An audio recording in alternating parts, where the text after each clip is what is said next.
नमस्कार बच्चों। तो बच्चों, आज की जो क्लास है उसमें हम बात करने वाले हैं गुरु बीजाणु जनन तथा स्त्री युग्मकोद्भिद का विकास, megasporogenesis and the development of the female gametophyte, Hindi माध्यम के विद्यार्थियों के लिए। तो बेटा, जैसा कि हम सबको पता है कि जो आवृत बीजी पौधे जो होते हैं, एंजियोस्पर्मिक पादप जो होते हैं, उनमें जो बीजांड क्या है, अध्ययन युक्त गुरु बीजाणुधानी है। और साधारणतः अधिकांशतः अगर हम बात करें तो उनके अंदर जो बीजांड जो होता है यानी गुरु बीजाणुधानी है, वो इस प्रकार की होती है। अधिकांश एंजियोस्पर्मिक पादपों में गुरु बीजाणुधानी जो है इस प्रकार की होती है,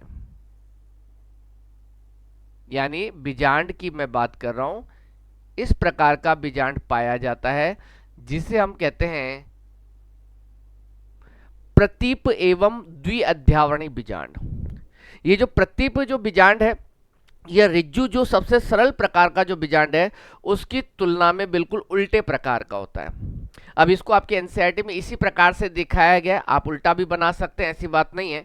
तो बेटा ध्यान दीजिएगा, हम बात कर रहे हैं कि गुरु बीजाणु जनन क्या है। तो सबको पता है कि जो बीजांड जो होता है उस बीजांड के अंदर यहाँ पर केंद्र में मृदुतकी कोशिकाओं का एक समूह पाया जाता है। पेरेन्काइमेटस मास ऑफ सेल प्रेजेंट होता है जिसका नाम हम सबको पता है, और वो होता है बीजांडकाय न्यूसेलस। ठीक है। और ये जो बीजांडकाय या जो न्यूसेलस जो होता है, इसकी सभी कोशिकाएं, इस बीजांडकाय जो है, इस बीजांडकाय की सभी कोशिकाएं जो हैं वह किस प्रकार की होती है बेटा? द्विगुणित होती है, 2n होती हैं। ठीक है। तो सबसे पहला काम क्या होता है कि जो बीजांडकाय है, उस बीजांडकाय का जो बीजांड द्वार वाला हिस्सा, ये देखिए, ये बीजांड द्वार वाला हिस्सा है, माइक्रोपाइल वाला हिस्सा है। क्या है? बीजांड द्वार वाला हिस्सा, माइक्रोपाइल वाला हिस्सा। तो इस बीजांड द्वार वाले हिस्से में सबसे पहले एक कोशिका अलग से विकसित हो जाती है या विभेदित हो जाती है। मान लीजिए इस स्थान पर एक कोशिका अलग से विकसित हो जाती है, विभेदित हो जाती है, और ये जो कोशिका है, इस कोशिका को हम नाम देते हैं गुरु बीजाणु मात्र कोशिका। क्या नाम देते हैं हम बेटा? इसको नाम देते हैं गुरु बीजाणु मात्र कोशिका कहते हैं। गुरु बीजाणु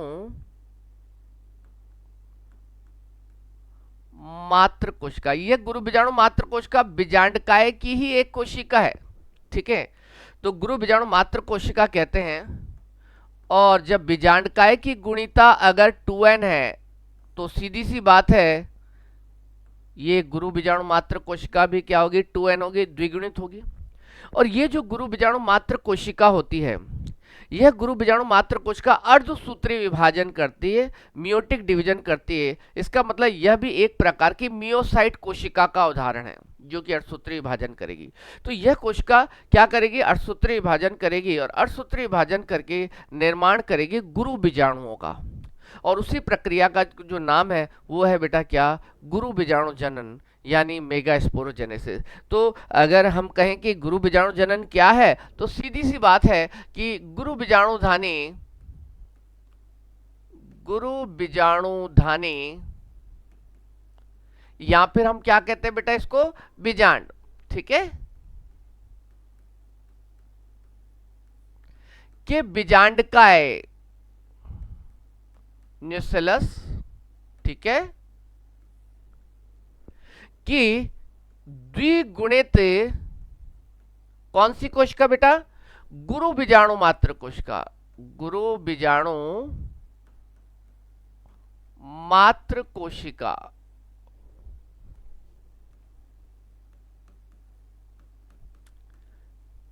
के न्यूनकारी विभाजन या अर्धसूत्री विभाजन कह सकते हैं। ठीक है बेटा। न्यूनकारी यानी रिडक्शनल डिवीजन, क्योंकि गुणसूत्रों की संख्या आधी हो जाती है, कि न्यूनकारी विभाजन द्वारा या अर्धसूत्री विभाजन द्वारा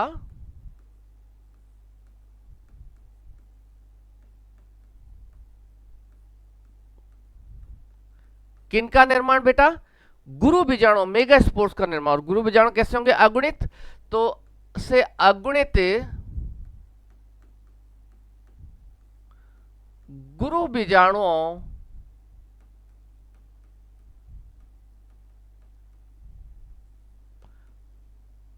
का निर्माण, ठीक है, का निर्माण। और इसी प्रोसेस को हम क्या नाम देते हैं बेटा? गुरु बीजाणु जनन यानी मेगा स्पोरोजेनेसिस।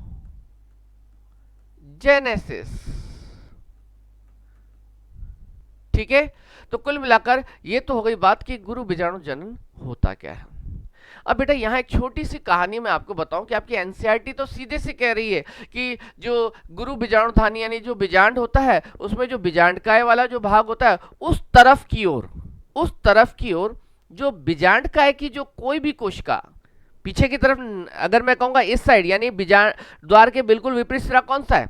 बीजांड द्वार के बिल्कुल विपरीत सिरा कौन सा है? तो आप बोलेंगे चले जाए यानी निभाग है। उस साइड की बात नहीं कर रहा हूं मैं, बिल्कुल बीजांड द्वार वाले सिरे की तरफ गया। उस सिरे की एक कोशिका गुरु बीजाणु मात्र कोशिका के रूप में विभेदित होती है। असल में कहानी अलग है।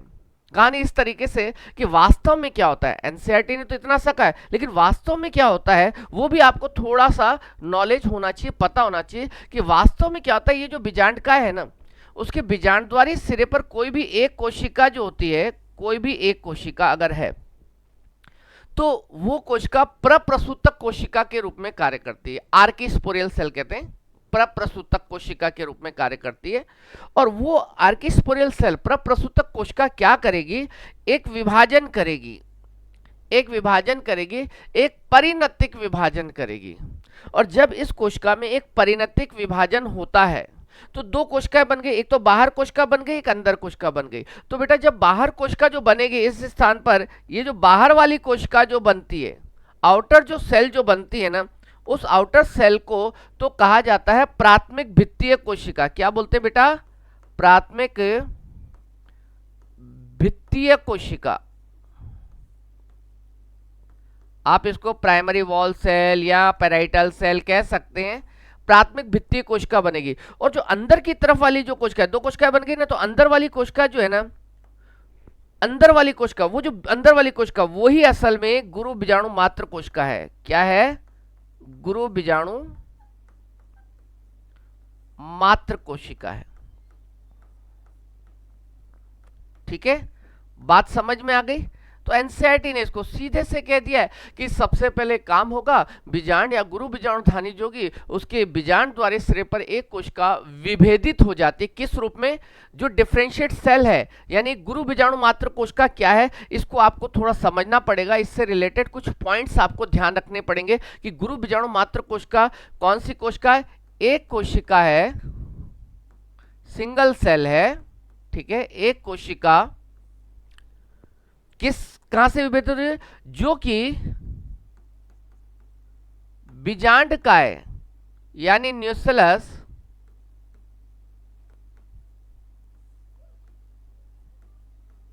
बीजांड द्वारीय सिरे की ओर, माइक्रोपाइलर एंड की ओर, ठीक है,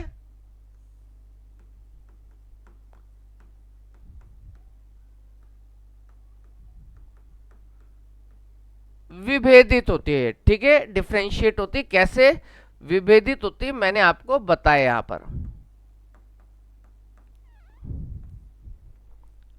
ठीक है, चलिए ये तो एक कथन हो गया कि हमेशा ध्यान रखना है कि जो गुरु बीजाणु मात्र कोशिका का जो विभेदन हो रहा है वो बीजांडकाय के बीजांड द्वारा सिरे पर से हो रहा है, बीजांडकाय से। तो बेटा यहाँ पर नीट में क्वेश्चन आया हुआ है, इस बात को ध्यान रखिएगा। कई प्रतियोगी कोशिकाओं में भी ये क्वेश्चन पूछा जाता है। तो अगर मैं विशेषताएं अगर कहूं कि वास्तव में ये जो गुरु बीजाणु मात्र कोशिका की विशेषताएं क्या क्या हैं, बच्चों बहुत खास पॉइंट है, ध्यान दीजिएगा। इस कोशिका की विशेषताएं क्या क्या हैं? तो पहली बात तो ध्यान रखना, ये कैसी होती है? द्विगुणित कोशिका होती है। बिल्कुल होगी, द्विगुणित ही होगी, क्योंकि बीजांडकाय की गुणिता भी तो 2n थी, तो इसकी भी गुणिता 2n ही होगी। ठीक है, दूसरा ध्यान रखना ये आकार में बड़ी हो जाती है, क्योंकि अन्य कोशिकाओं की तुलना में बड़ी कोशिका है। तो ध्यान रखना आकार में बड़ी यानी लार्ज सेल होती है। कैसे सेल है? आकार में बड़ी कोशिका है, लार्ज साइज सेल है, आकार में बड़ी कोशिका है। ठीक है, समझ में आ रहा है आप लोगों को? आकार में बड़ी कोशिका है। तीसरा ध्यान रखिएगा, इस कोशिका का जो जीव द्रव्य होता है ना, सघन होता है, सघन जीव द्रव्य पाया जाता है। सघन जीव द्रव्य उपस्थित होता है। ये विशेषताएं जरूर याद रखिएगा, बिल्कुल टिप पर होनी चाहिए ये विशेषताएं। सघन जीव द्रव्य पाया जाता है, यानी इन कोशिकाओं का जीव द्रव्य सघन होता है, और केंद्रक का आकार भी ना बड़ा होगा, तो केंद्रक बड़ा व सुस्पष्ट होगा। केंद्रक बड़ा व कैसा होगा बच्चों? सुस्पष्ट होगा।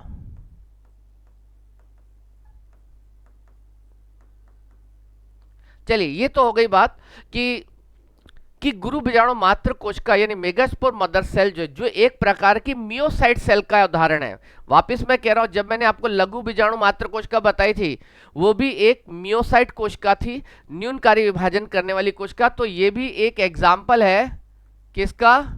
मियोसाइट कोशिका का।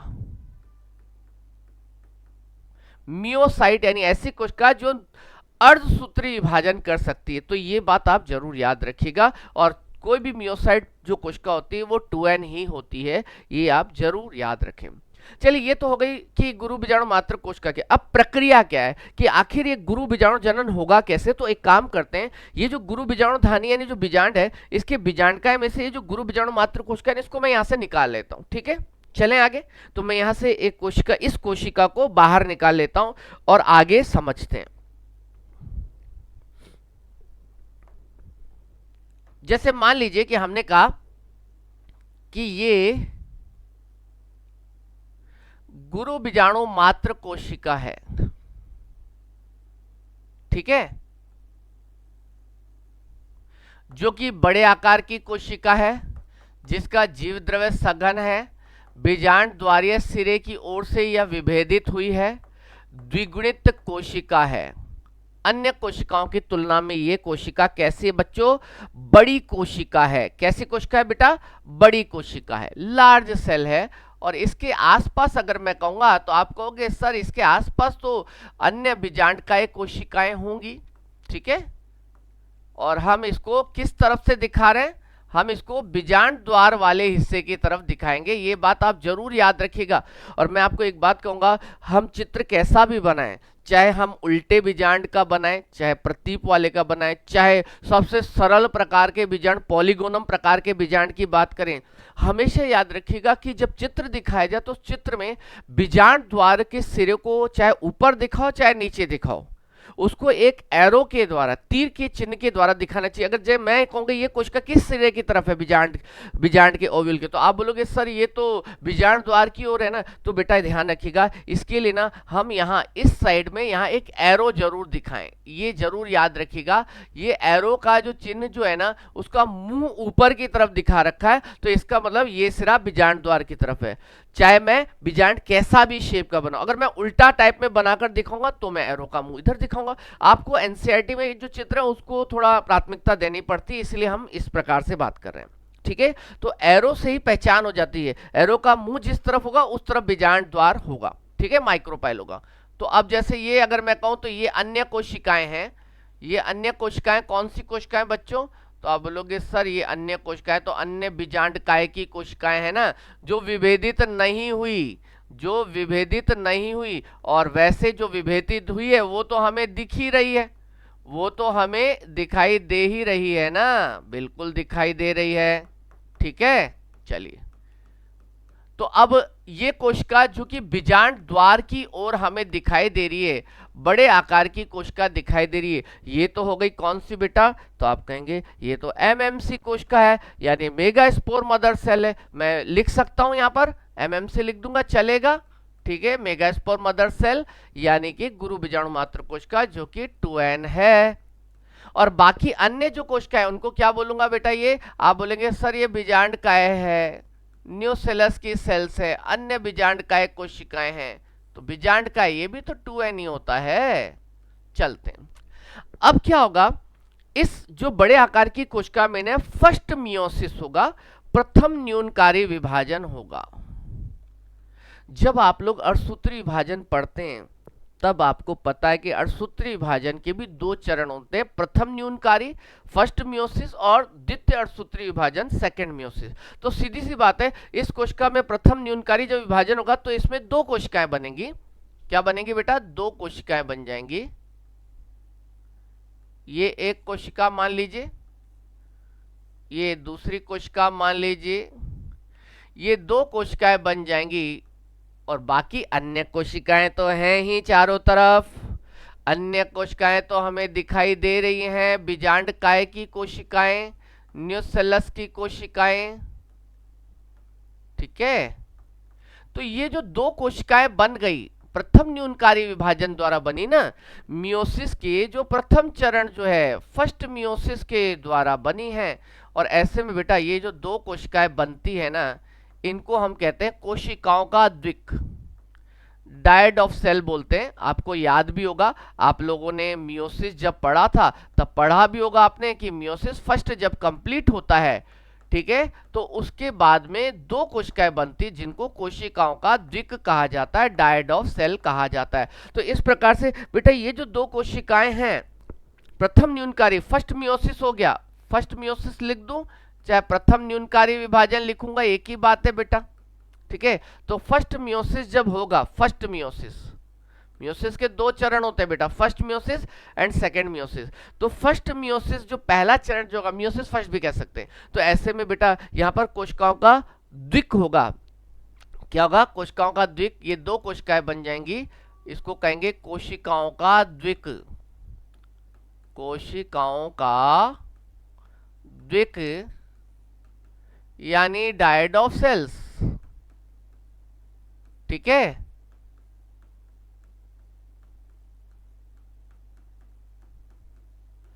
गुणिता याद रखिएगा इस बात में कि गुणिता हमेशा मियोसिस जब होता है फर्स्ट, तो उससे बनने वाली कोशिकाओं की गुणिता एन ही होती है, इस बात को याद रखिएगा। अगुणित कोशिकाएं ही रहेंगी। अब क्या होगा? मियोसिस सेकेंड होगा। तो बेटा जब यहां पर मियोसिस सेकेंड होगा इन्हीं कोशिकाओं में, यहां पर एक मिनट,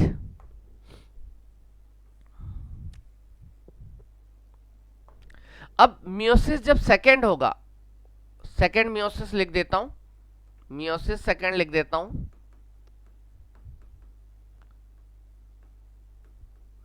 ठीक है।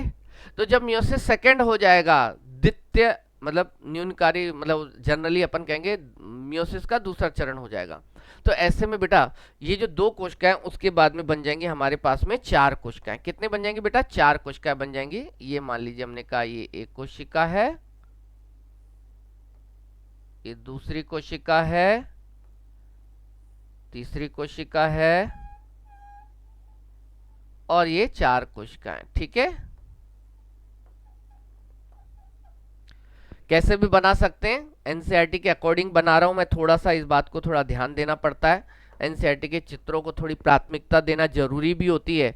तो ऐसे में बेटा यहां पर चारों तरफ तो बीजांडकाय दिख ही रहा है, ठीक है, चारों तरफ तो बीजांडकाय होगा ही, ये कोशिका बीजांडकाय से तो घिरी रहती हैं। लेकिन ऐसे में बेटा हमारे पास में यहाँ अब दो नहीं चार कोशिकाएं बन गई हैं, चार अगुणित कोशिकाएं बन गई हैं। इन चारों अगुणित कोशिकाओं को हम गुरु बीजाणु नाम देंगे। क्या बोलेंगे बेटा? गुरु बीजाणु यानी मेगा स्पोर नाम देंगे। क्या नाम देंगे? गुरु बीजाणु, मेगा स्पोर। और मिलाकर हम इन चारों कोशिकाओं को कहेंगे बेटा गुरु बीजाणु चतुष्क। क्या कहेंगे? गुरु बीजाणु चतुष्क। इन चारों सेल्स को मिलाकर हम नाम देंगे क्या? क्या नाम देंगे बेटा? गुरु बीजाणु चतुष्क, गुरु बीजाणु चतुष्क।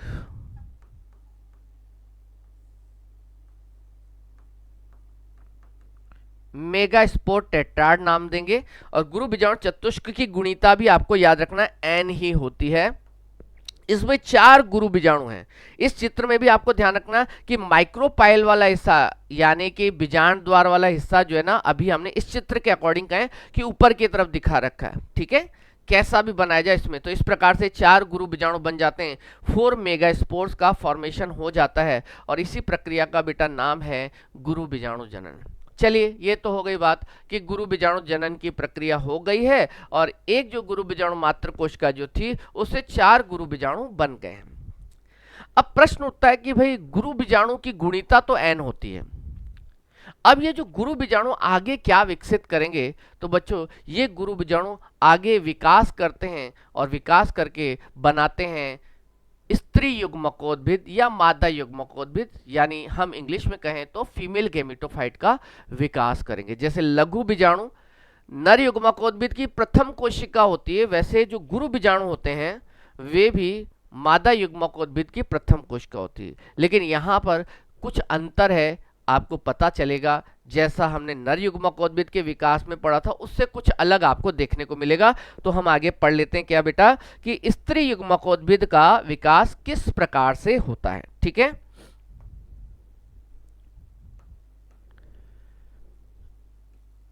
स्त्री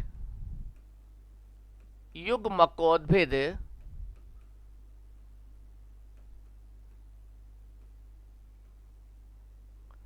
का विकास। ठीक है, डेवलपमेंट ऑफ ए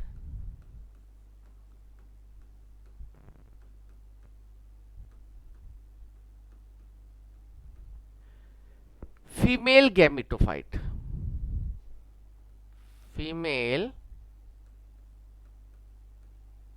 गैमेटोफाइट।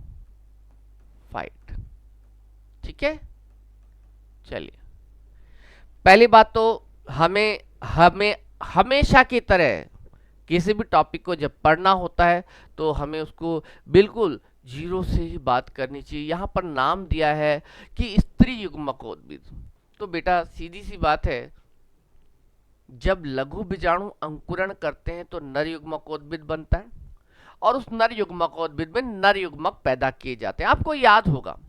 तो वैसे ही बेटा जब गुरु बीजाणु अंकुरण करेगा तो उससे जो संरचना पैदा होगी उसको हम क्या कहेंगे बेटा, स्त्री युग्मकोद्भिद कहेंगे, जिसमें मादा युग्मक यानी अंड का विकास होगा। अच्छा एक बात और मैं आपको कहूं, स्त्री युग्मकोद्भिद का जब विकास होगा तो इसमें क्या मादा युग्मक भी पैदा होगा आगे, क्योंकि परिपक्व स्त्री युग्मकोद्भिद में अंड कोशिका होगी होगी बिल्कुल होगी।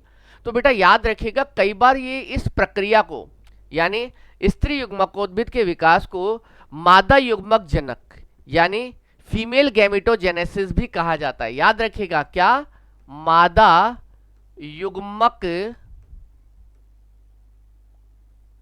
जनन, फीमेल गैमेटोजेनेसिस भी कहा जाता है, इस बात को आप ध्यान दीजिएगा, फीमेल गैमेटोजेनेसिस। ठीक है,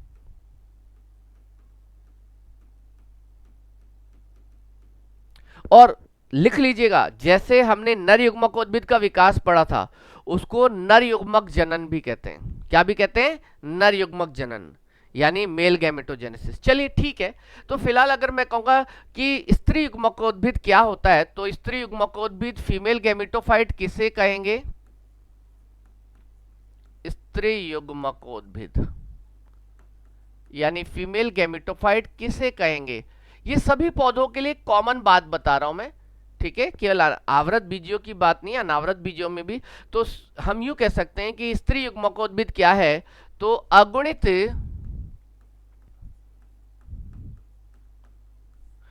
गुरु बीजाणुओं के अंकुरण से, जो गुरु बीजाणु है उसका जर्मिनेशन होगा, अगुणित गुरु बीजाणु के अंकुरण से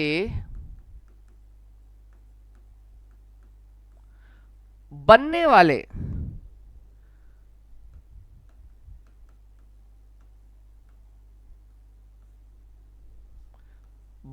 वाली संरचना कह दो। ठीक है, उस संरचना को हम क्या नाम देते हैं बेटा, स्त्री युग्मकोद्भिद कहते हैं, या ये कह सकते हैं वह युग्मकोद्भिद जिसका विकास गुरु बीजाणु के अंकुरण से होता है।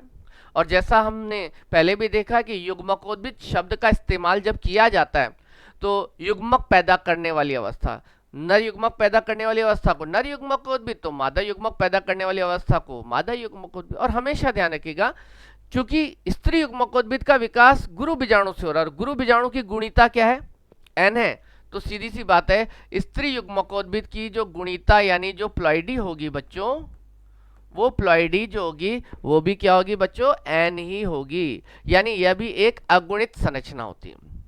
ठीक है, अब बेटा ध्यान दीजिएगा कि अधिकांश आवृत बीजों की जब बात की जाती है ना मुख्य रूप से, तो उनमें स्त्री युग्मकोद्भिद का विकास जो है ना एक बीजाणु यानी मोनोस्पोरिक प्रकार का होता है। ये वेरी मोस्ट लाइन है, एनसीईआरटी की ही लाइन है। इसको मैं समझाऊंगा अभी आप लोगों को कि ध्यान रखिएगा। आवृत बीजियों में मुख्यतः बोला जा रहा है, ठीक है। आवृत बीजियों में एंजियोस्पर्मिक प्लांट्स में सामान्यतः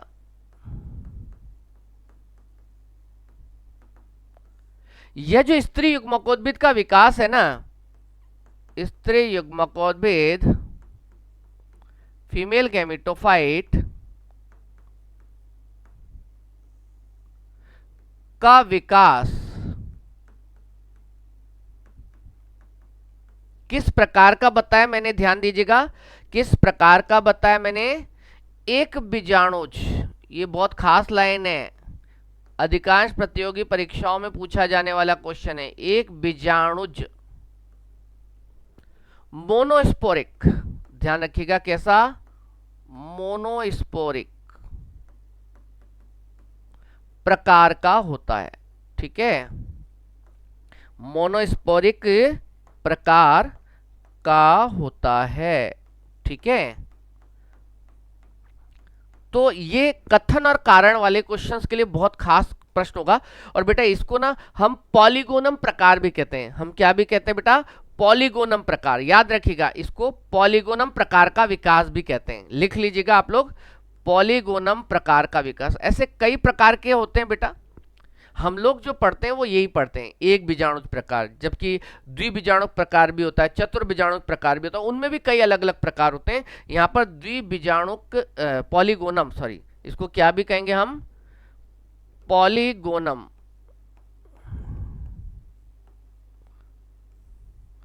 प्रकार का विकास भी कहते हैं, पॉलीगोनम प्रकार का विकास, ठीक है, जरूर याद रखिएगा।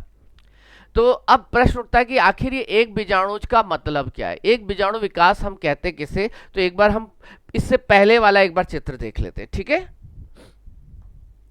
देखिए आप लोगों ने क्या देखा कि गुरु बीजाणु धानी के अंदर गुरु बीजाणु मात्र कोशिका ने अष्टसूत्री विभाजन किया, फर्स्ट और सेकंड किया, और क्या बन गए, 4 गुरु बीजाणु बन गए। अब इन 4 गुरु बीजाणुओं में अगर मैं कहूंगा तो बीजाणु द्वार किस तरफ है, तो आप कहोगे सर इस तरफ है ना, इस साइड तो आपने अभी निभाग बताया था, ठीक है। तो बेटा याद रखिएगा, इस 4 गुरु बीजाणु जो बने, इन 4 में से जो 3 गुरु बीजाणु जो आपको दिख रहे हैं ना, ये वाले, ये 3 गुरु बीजाणु जिनको बीजांड द्वारीय कहा जाता है, बीजांड द्वारीय गुरु बीजाणु, ठीक है। कितने बेटा, ये 3 है। ये बेटा नष्ट हो जाते हैं, क्या हो जाते हैं, नष्ट, ठीक है, याद रखिएगा, नष्ट हो जाते हैं।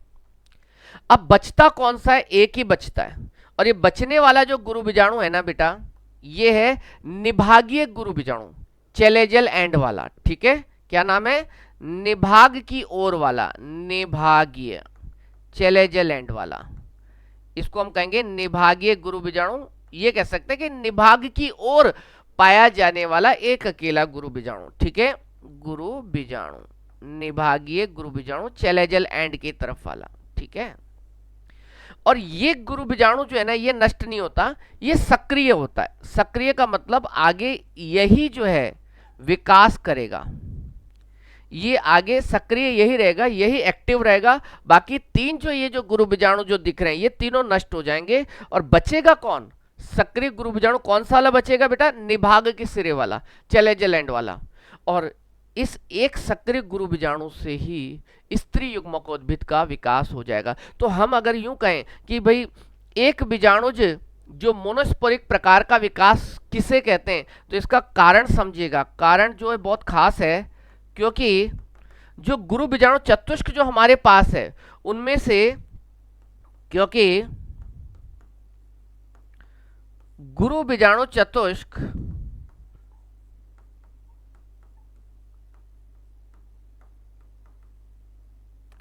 मेगास्पोर टेट्राड जो है के 4 गुरु बीजाणुओं में से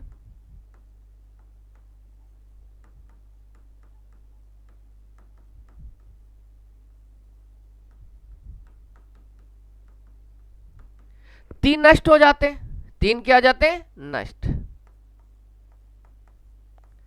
जबकि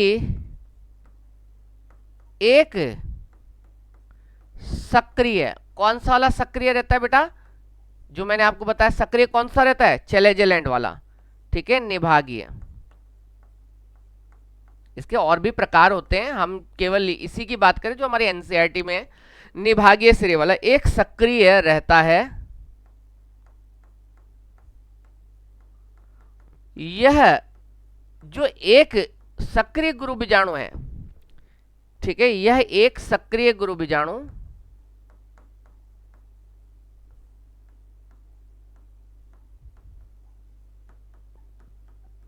किसका विकास करता है? स्त्री युग्मकोद्भिद का विकास करता है।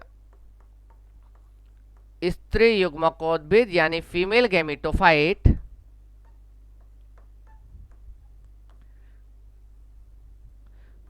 का विकास करता है। तो इसलिए नाम से पता चला मोनोस्पोरिक। मोनोस्पोरिक का मतलब 4 में से 3 नष्ट हो गए, 1 बच गया, और बचा जो है वो जो गुरु बीजाणु होगा वही आगे जाकर स्त्री युग्मकोद्भिद बनाएगा। हम जो पढ़ रहे हैं वो पॉलीगोनम प्रकार पढ़ रहे हैं, और भी इसमें हो सकते हैं, ठीक है,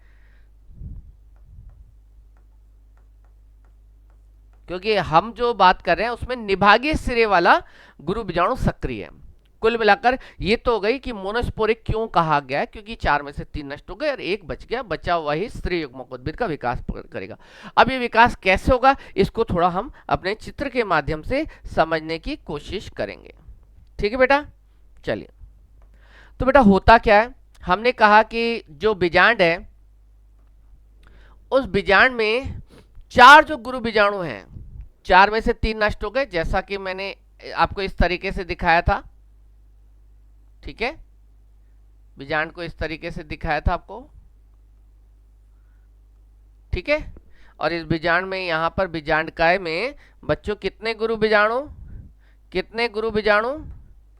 आप कहेंगे सर 4, 1 2 3 और 1 4 ये गुरु बीजाणु बने थे।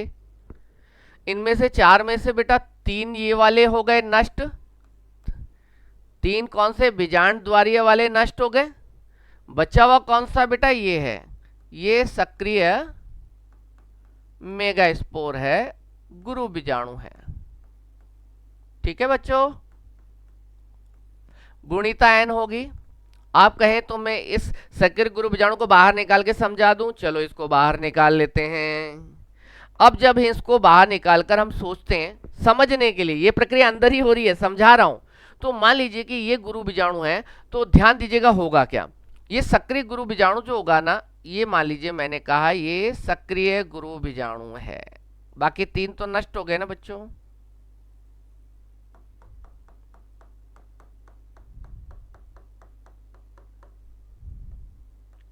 सक्रिय गुरु बीजाणु,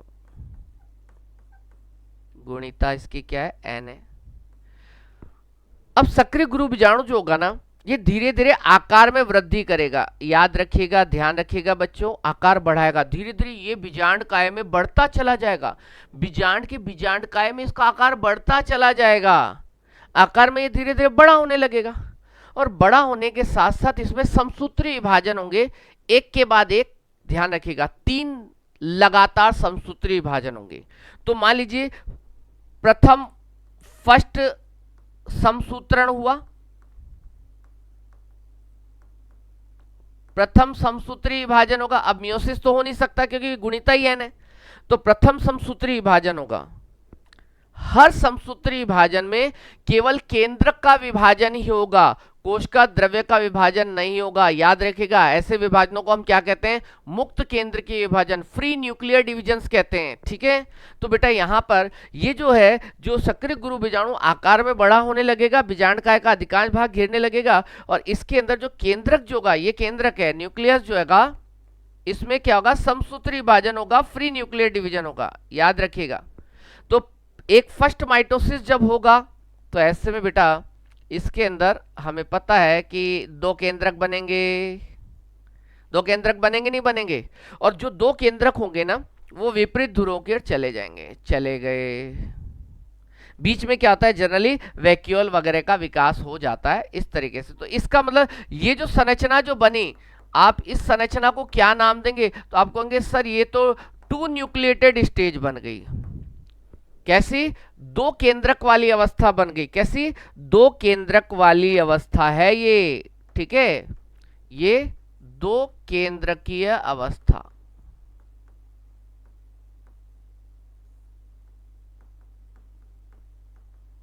समझ रहे हैं? टू न्यूक्लियर स्टेज बन गई।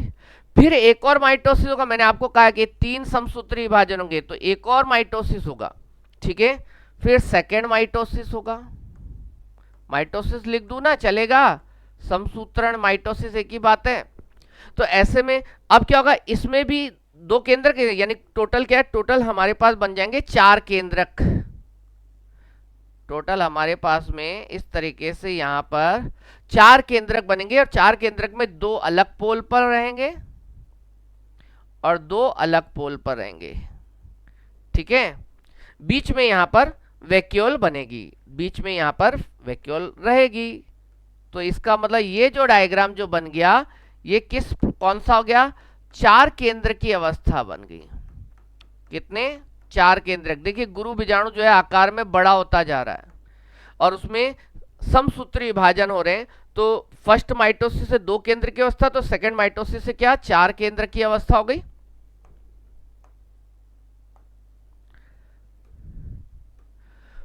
चार केंद्र की अवस्था बनेगी,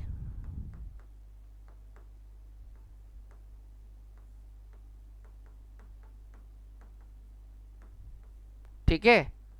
4 न्यूक्लिएटेड स्टेज बनेगी। अब ये जो 4 केंद्र की अवस्था जब बन जाएगी, तो फिर इसमें एक और माइटोसिस होगा।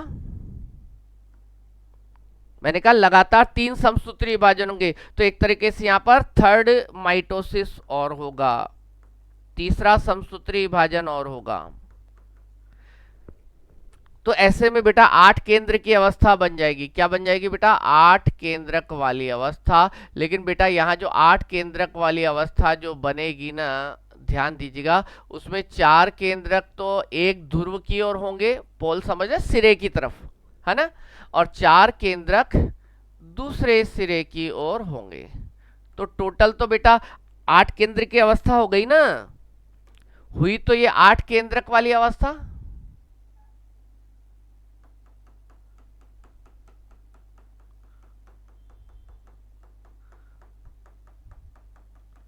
तो कुल मिलाकर कौन सी, ये 8 केंद्रक वाली अवस्था तैयार हो गई है।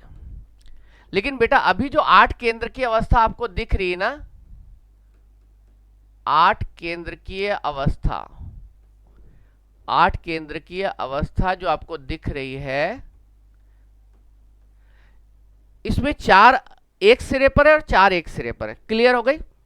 अब यहां तक के जितने भी विभाजन है ना बेटा, याद रखिएगा, यहां से लेकर ये जितने भी विभाजन हुए हैं ना, है तो समसूत्री, है तो समसूत्री, लेकिन बेटा याद रखिएगा इनको मुक्त केंद्र की विभाजन कहते हैं। बहुत खास लाइन है, फ्री न्यूक्लियर डिवीजन कहते हैं। मुक्त केंद्रकीय विभाजन, फ्री न्यूक्लियर डिविजन्स, ठीक है, मुक्त केंद्र के विभाजन कहते हैं, फ्री न्यूक्लियर डिविजन्स होते हैं। और ऐसे में 8 केंद्र की अवस्था बन गई। लेकिन अभी परिपक्व स्त्री युग्मकोद्भिद नहीं बना। अब क्या होगा, ये जो 8 केंद्र की अवस्था बन गई, 4 अलग सिरे की ओर और 4 अलग सिरे की ओर, तो अब क्या होगा, इनमें से सिरों की तरफ से, यानी इस सिरे से जो 4 केंद्रक है, ध्यान दीजिएगा, उनमें से एक केंद्रक बीच में आएगा, इस सिरे से भी क्या होगा, एक केंद्रक बीच में आएगा। तो ऐसे में आपको ये चित्र दिखाई देगा।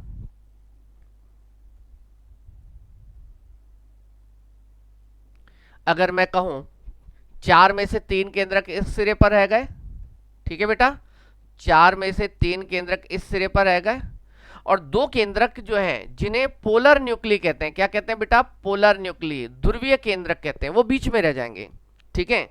तो इसको हम क्या नाम देंगे, इसको हम कहेंगे बेटा 3+2+3 अवस्था।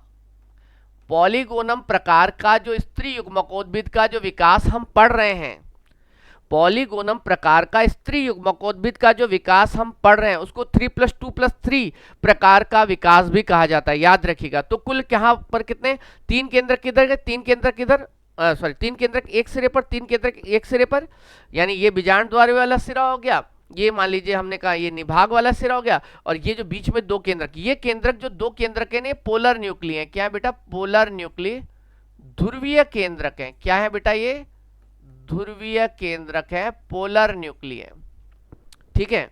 और कुल मिलाकर इस 3+2+3 अवस्था के बाद में ही, याद रखेगा वेरी मोस्ट पॉइंट, चूंकि अभी तक मुक्त केंद्र के विभाजन हुए, तो अब क्या होगा, अब यहां पर कोशिका द्रव्य का विभाजन होगा, कोशिका द्रव्य का बंटवारा, ध्यान रखिएगा, कोशिका द्रव्य का विभाजन होगा। और बेटा याद रखिएगा, जब कोशिका द्रव्य का विभाजन होगा पादप कोशिकाओं में, तो सेल वॉल बनती है। क्या बनती है, सेल वॉल, मैं इसको कहते हैं सेल वॉल फॉर्मेशन होगा, कोशिका भित्ति निर्माण होगी, सेल वॉल फॉर्मेशन होगा। क्लियर हो रहा है, ठीक है। अब यहां पर सेल वॉल फॉर्मेशन होगा कौन सी अवस्था, 3+2+3 अवस्था बन जाने के बाद। और जब यहां पर बेटा सेल वॉल फॉर्मेशन हो जाएगा, तो याद रखिएगा एनसीईआरटी की ही एक लाइन है, आपको ऐसे स्त्री युग्मकोद्भिद तो दिखेगा ही, ठीक है, ध्यान दीजिएगा, जिसको अपन परिपक्व स्त्री युग्मकोद्भिद की संरचना में अच्छे से पढ़ने वाले हैं। तो ऐसे में ये जो 3 केंद्रक है, इनके चारों तरफ भी आपको भित्ति मिल जाएगी बेटा, कोशिका भित्ति का निर्माण हो जाएगा, ठीक है। इनको आप अगर बीजांड द्वार की तरफ अगर कह रहे हैं, तो ये 3 कोशिकाएं जो हैं वो आपको अंड समुच्चय कहलाएंगे, वो अपन बाद में डिस्कस करेंगे संरचना में। फिर यहां पर बीच में 2 केंद्रक बच जाएंगे, और ये जो 3 केंद्रक है, इनके चारों तरफ भी भित्ति का निर्माण हो जाएगा, ठीक है, ध्यान दीजिएगा। तो कुल मिलाकर अगर मैं आपको यहां पर कहूं, तो जो ये जो अवस्था जो बनी है, इस अवस्था में ये है बेटा परिपक्व स्त्री युग्मकोद्भिद। क्या नाम है, परिपक्व स्त्री युग्मकोद्भिद, स्त्री युग्मकोद्भिद है, ठीक है। Mature male gametophyte, mature female gametophyte का विकास हो गया, जो कि 3+2+3 प्रकार का है। इसमें एक बात ध्यान रखिएगा, जो मैं यहाँ पर समझाने जा रहा हूँ, एनसीईआरटी कह रही है कि जब 3+2+3 अवस्था हो जाती है, तो ऐसे में कोशिका भित्ति का निर्माण होता है। लेकिन कोशिका भित्ति का निर्माण किन किन के बाहर हो रहा है, इधर वाले 3 केंद्रक की तरफ भी हो रहा है, इधर वाले 3 केंद्रक की, यानी कुल मिलाकर कोशिका भित्ति का जो निर्माण हो रहा है वह कितने, 6 केंद्रकों के चारों ओर हो रहा है, 8 में से 6 केंद्रकों के चारों ओर हो रहा है।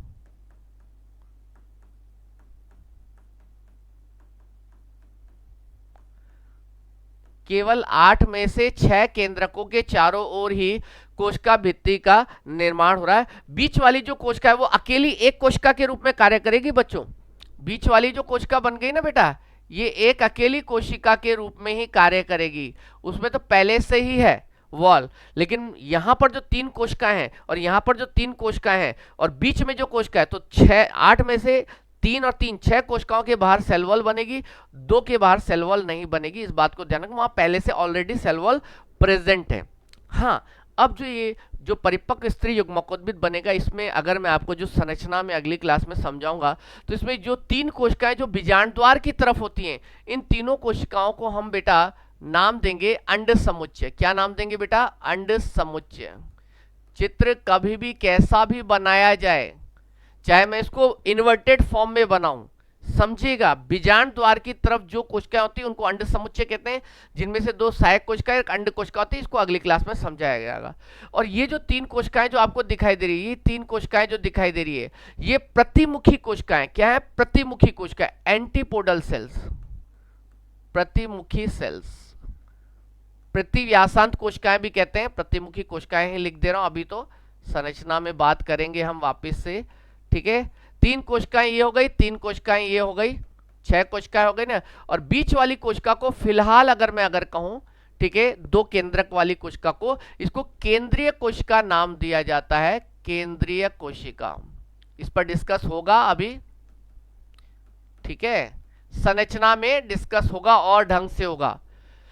अंड समुच्चय की हर कोशिका की गुणिता n होती है, प्रतिमुखी कोशिकाओं की गुणिताएं भी n होती है, लेकिन केंद्रीय कोशिका की गुणिता n+n मानी जाएगी। n+n क्यों मानी जाएगी? क्योंकि उसके अंदर दो पोलर न्यूक्लियस, दो ध्रुवीय केंद्रक मौजूद है। ध्यान रखिएगा, दो ध्रुवीय केंद्रक मौजूद है, इसलिए केंद्रीय कोशिका की ये गुणिता अभी n+n ही है, अभी n+n ही है।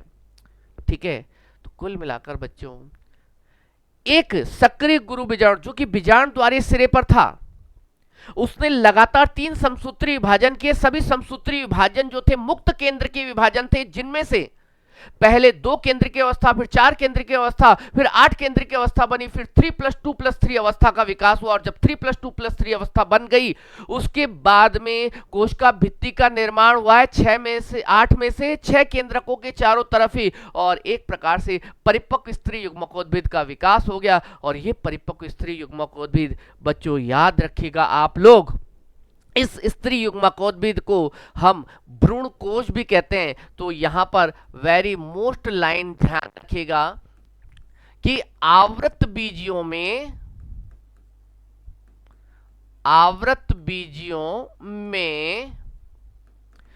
परिपक्व स्त्री युग्मकोद्भिद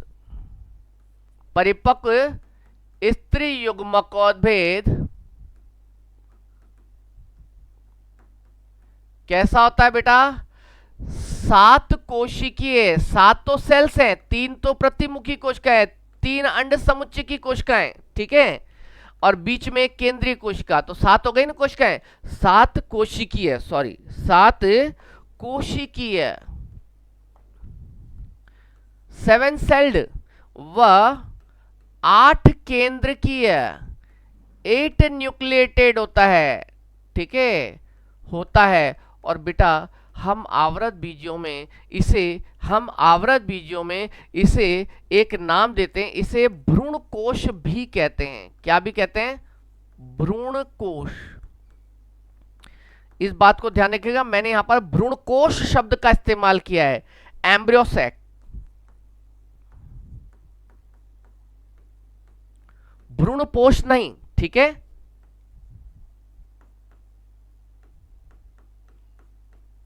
ठीक है, तो इस प्रकार से बच्चों स्त्री युग्मकोद्भिद का विकास आवृत बीजी पादपों में कंप्लीट होता है। आप इसको भ्रूण कोश का विकास भी कहते हैं। अगली क्लास में हम लोग बात करने वाले हैं कि जो स्त्री युग्मकोद्भिद है, जो 7 कोश की और 8 केंद्र की है, उसकी संरचना किस प्रकार से होती है।